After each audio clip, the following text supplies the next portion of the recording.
আসলে পৃথিবী তো সাহসী মানুষের জন্য। আচ্ছা, সাহস নিয়ে আগে গেলে এই পত্রিকা আগামী 10 বছর না, আমরা এটা 50 বছরও দেখব যদি বেঁচে থাকি। বিসমিল্লাহির রহমানির রহিম। আজকে বাণিজ্য প্রতিদিনের 5 বছর পূর্তি হয়েছে, 6 বছর পদার্পণ করেছে। এই জন্য আমার ব্যক্তিগত পক্ষ থেকে এবং জেনিত ইসলামী লাইফ পক্ষ থেকে অভিনন্দন জানাচ্ছি।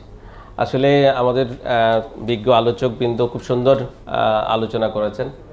আসলে এটা সত্য যে একজন সাংবাদিকের হাতে একটা প্রিন্ট মিডিয়া মানে 5 বছর টিকে থাকা এটা কিন্তু খুবই কঠিন। এটা অন্য ভাইয়েরা বলেছেন। আমরা দেখি বাংলাদেশের ট্রেড কি, বাংলাদেশের ট্রেড হচ্ছে মানে শিল্পগোষ্ঠী বা এই গ্রুপ ওই গ্রুপ পত্রিকা খুলবে, টিভি খুলবে, বা রাজনীতির যারা বড় বড় এমপি মন্ত্রী তারা এটা করবে।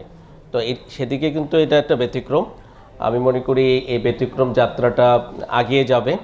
আসলে বাণিজ্য প্রতিদিন যেহেতু বিজনেস সেক্টর নিয়ে কাজ করে, আমরা মনে করি যে আমিও ইন্স্যুরেন্স সেক্টরে আছি। ইন্স্যুরেন্স সেক্টর, ব্যাংক সেক্টর এবং শেয়ার মার্কেট তিনটাতেই এখন বাংলাদেশে প্রবলেম যাচ্ছে। তো এটা নিয়ে বাণিজ্য প্রতিদিন আরও আগিয়ে যাবে, সাহসী ভূমিকা রাখবে।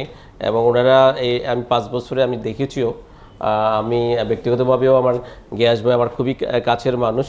এখানে অনেকেই আমার কাছের মানুষ আছেন, আমি নাম বলতে যাচ্ছি না। তো গিয়াস ভাইকে আমি জানি যে সাহস ওনার মাঝে আছে। আসলে পৃথিবী তো সাহসী মানুষের জন্য। আচ্ছা, সাহস নিয়ে আগে গেলে এই পত্রিকা আগামী 10 বছর না, আমরা এটা 50 বছরও দেখব যদি বেঁচে থাকি। তো আমরা সেই প্রত্যাশা রাখি এবং সবাইকে শুভেচ্ছা জানিয়ে আমার কথা শেষ করছি। ইউএফটি ফার্স্টের সাথে ট্রেড করুন যে কোনো জায়গা থেকে।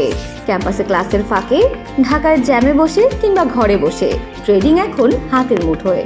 তাই ট্রেড করুন যখন খুশি, যেখানে খুশি।